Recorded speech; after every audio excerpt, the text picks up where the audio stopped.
always, I want to thank you guys for coming and covering Penn State football. I was looking for Neil. Is Neil here?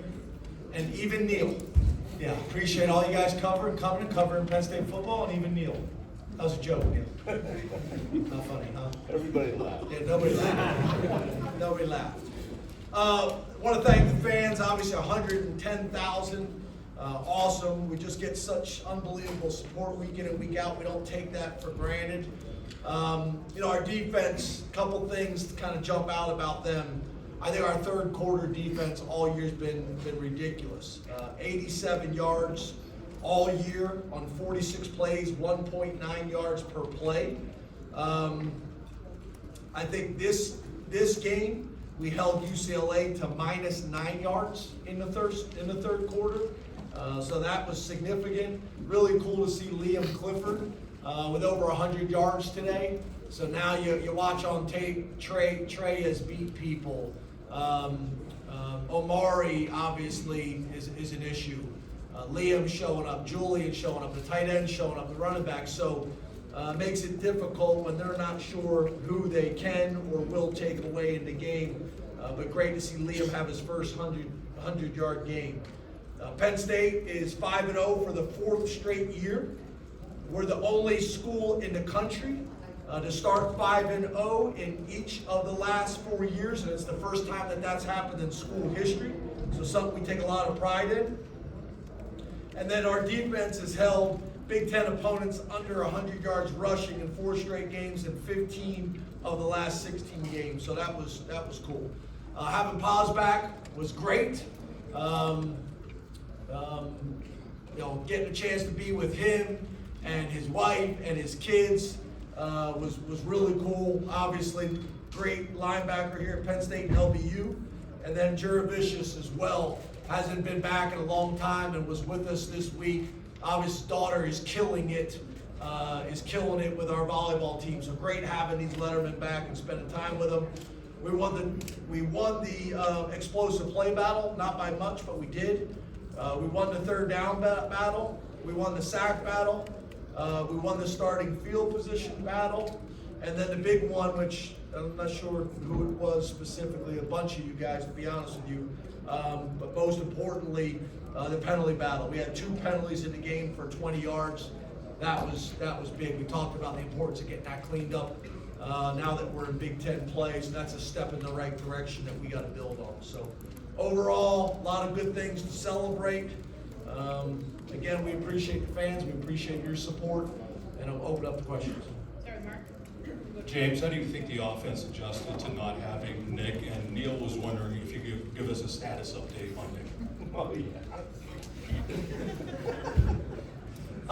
Push me off the plane. Yeah, I thought we'd have him Thursday. I thought we'd have him Friday. I thought we'd have him today. I didn't find out until after warm-up.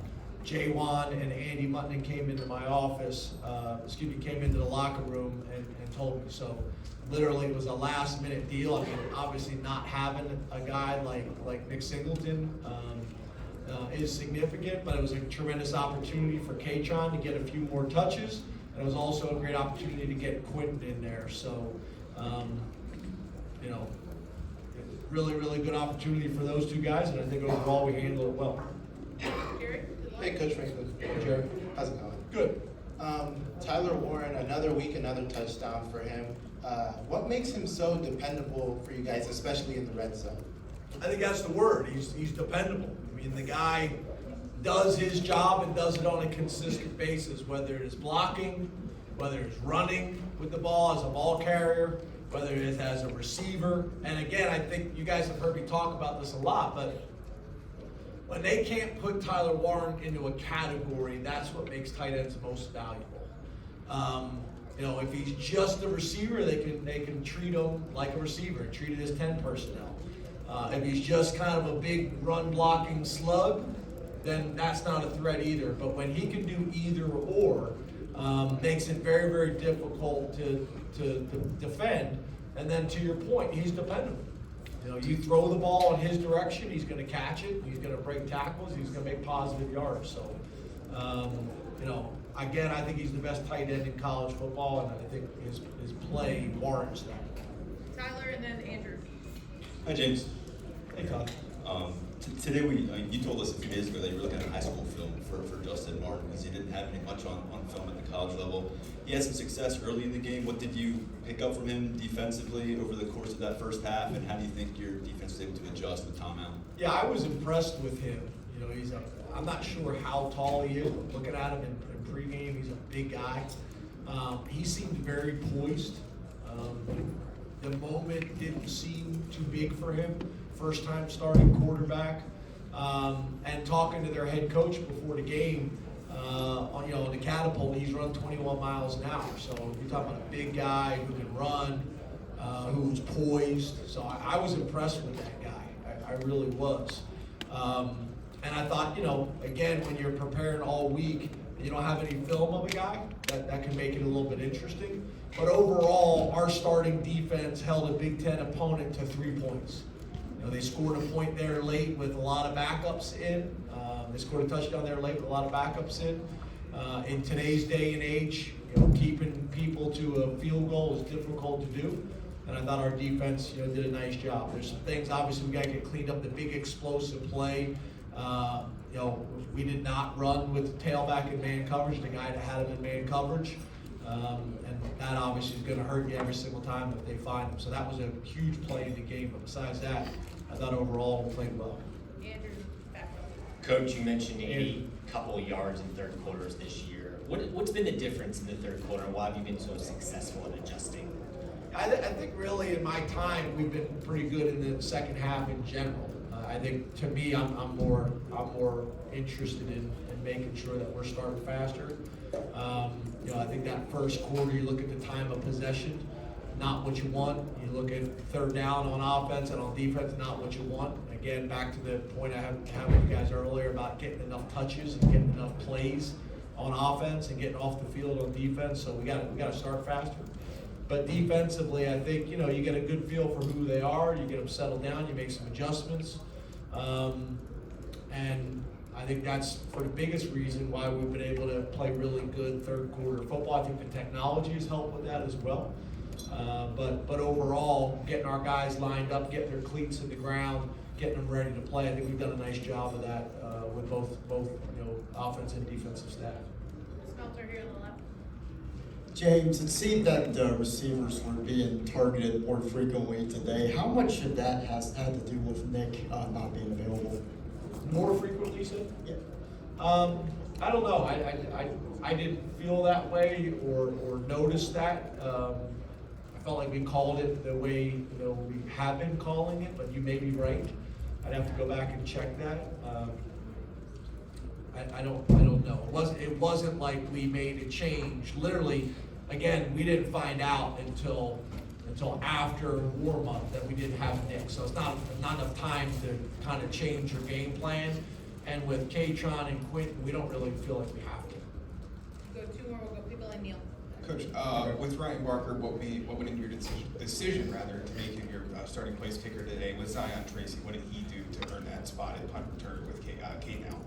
Yeah, so with Barker, like I mentioned to you guys, I think last week, it came down to a percentage point all during training camp between those two guys. So we felt like this week, we would look at all those guys as well, but it wouldn't just be this week. It'd be this week plus the totality of everything that's happened the entire year. So based on it being a tight competition already and then how the games have gone from a production and execution standpoint in that phase, felt like it made sense to give Barker his opportunity because again it was within a percentage point.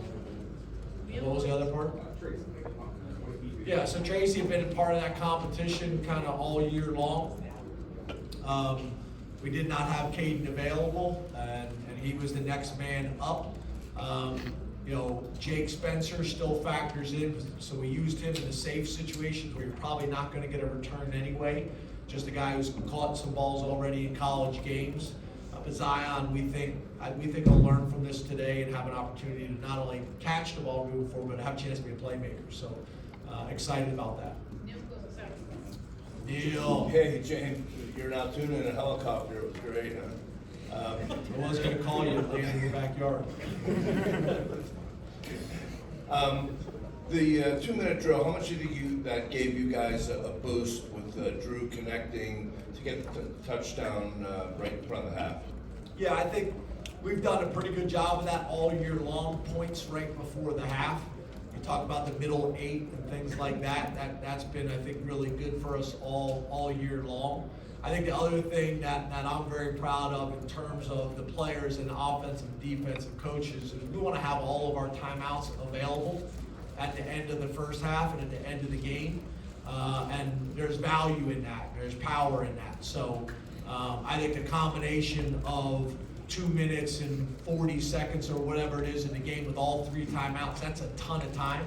It allowed us to start out not in a traditional 2-minute, but have some urgency to us. And then after the 2-minute warning, we were planning on going to 2-minute right there. With it being a 3rd down, we just used that as a timeout with the 2-minute warning, get what we wanted called, and then go from there. And then if we didn't pick it up, it also allowed us to burn some time off the clock and get the 2-minute warning out of the equation for them if they were getting called out.